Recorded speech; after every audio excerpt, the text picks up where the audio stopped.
I'm Jimmy. I'm Ryan. I'm Andrew. So, 48 frames per second, for those not in the loop, is double the frame rate of current film projection. What it has been for as long as I can remember. And for as long as film has been shown. It's what they found to be the perfect intermediate that replicates what the human eye sees. But guess what? There's newsflash out there, and it says that 48 frames is actually closer to what you're seeing in reality.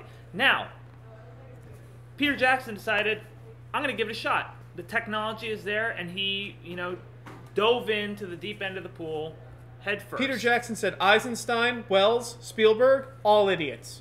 Here I go. So, initial reactions, it does take a lot to get used to. A whole lot to get used to. I really did not enjoy the experience. Andrew, how did you feel about it? I didn't really care for it. You didn't care for it? Either. I think that there were a few showcase scenes towards the end of the movie. Absolutely.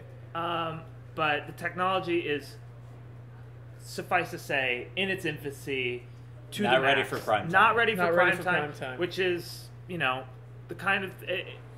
look at it almost like the way 3D was at first. They didn't really know how to handle it, and I think it was an all-or-nothing kind of thing, and it was either in your face or not there at all.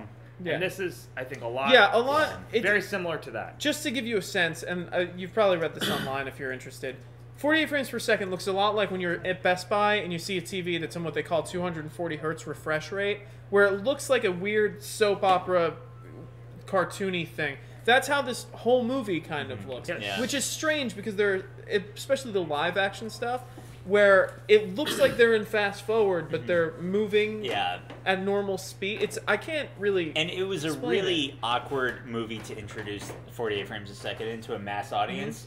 Because you look at what James Cameron did with Avatar, with his kind of technical leaps in 3D and in performance capture and everything. He didn't introduce that as Terminator 5 or True Lies. He set aside a separate world to introduce it. He had a new intellectual property to introduce it. So we're completely going in fresh anyway with the story. Yeah. The original trilogy of Lord of the Rings was shot in 24 frames a second. It was shot on 35mm film, and it was shot in 2D. Yeah.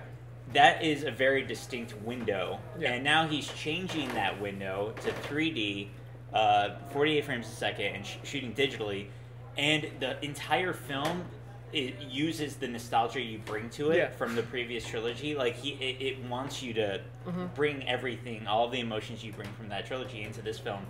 I think that was a bad idea because we recognize the worlds, we recognize many of the characters, but our window is completely different. I don't think that was the smart move to introduce. There are a few. I agree. This is totally the wrong movie to start this new technology. There are a few instances where it blends really well, like we said in our review, which you can watch by clicking in the description below.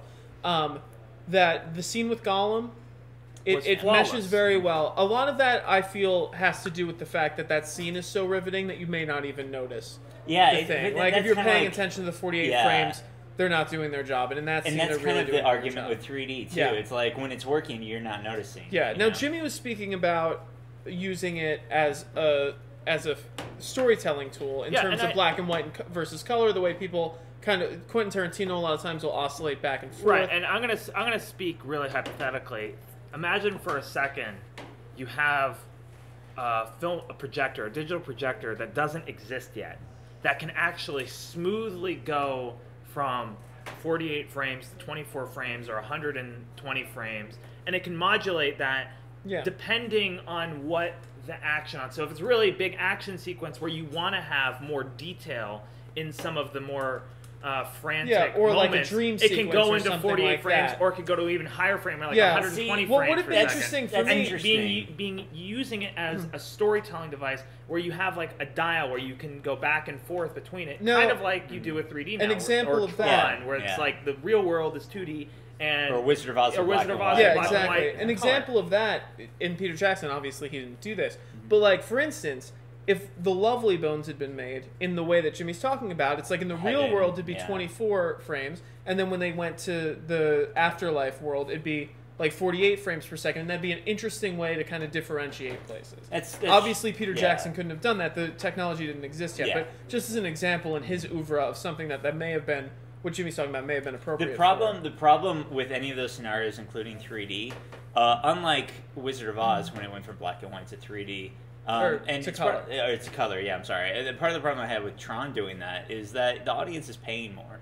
Like, the audience is paying, like, $4 or $5 extra dollars. And I honestly, like, that's the most annoying thing. And that won't stop anytime soon. Yeah, yeah. I mean, every time we have a leap in technology with cinema, whether it's, you know, we have to foot the bill. Yeah, yeah. Look, that's to be expected, because look at Dolby Atmos. Dolby Atmos, I don't think anyone is arguing that detracts from the we didn't have to start flipping the bill until 3D came along. And here's the IMAX was always more expensive. That's true. That's true. And people, I mean, film people always glorify IMAX in such a way. IMAX. I know, but you have to pay extra for that as well. That's true, but I think it's worth it. Yeah, see, but it is going to be from, depending on which, you know, side. But here's another thing I want to say. Like a lot of times when there's a technological leap in cinema, whether it's going from silent to talkies or 2D to 3D, whatever it is, there seems to be a period where it's just the technology and we're not catching up artistically. I agree. For a while when talkies came in, the camera used to tell the story and do all of these sweeping emotional things.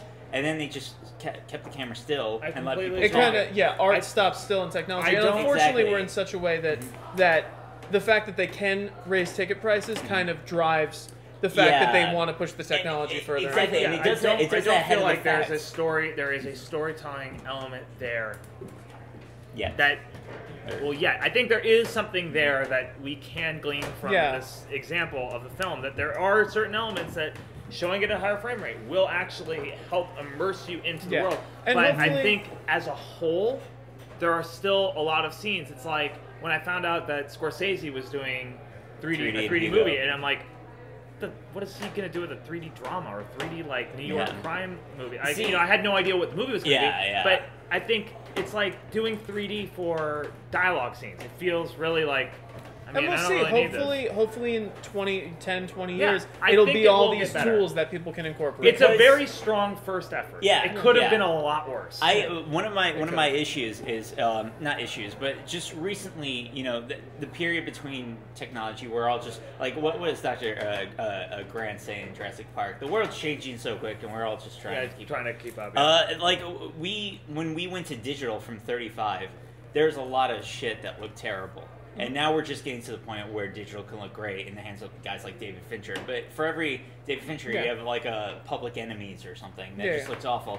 3D, I think, is doing that thing too. And I think Peter Jackson had the mistake of both 3D and 48 frames a second, where as a storyteller, they're like, hey, I have 3D going on. I have 48 frames a second going on.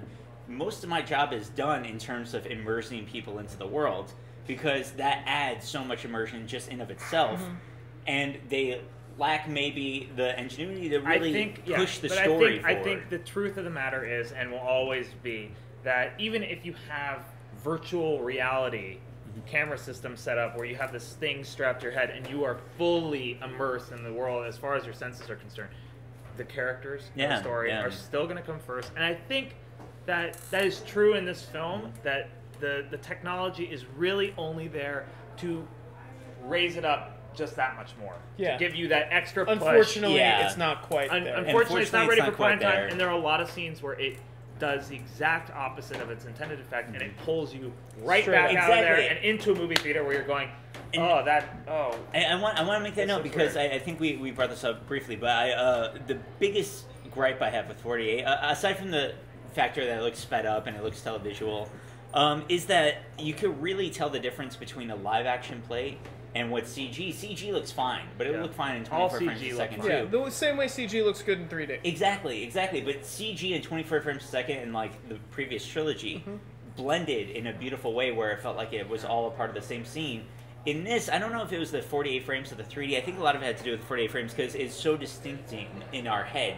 Yeah, it was one scene in particular, the chase with Radagast. I don't know if that could have been part of the reshoot after they decided to make it into 3 movies. There's a fog between the two. There was definitely it felt subpar in terms of the compositing job. It really removed me from the story. But let us know what you think. Let us know what you think about The Hobbit in 48 frames in general. Do you think it's worth it? We obviously, right now, don't think it's quite there yet. But jury's still out. The jury is still out. So please, let us know what you think. Comment below. We'll be commenting back. And please click in the description if you'd like to see our review of The Hobbit as a film, free of the 48 frames. So, until next time, I'm Ryan. I'm Jimmy. I'm Andrew. Thank you for watching.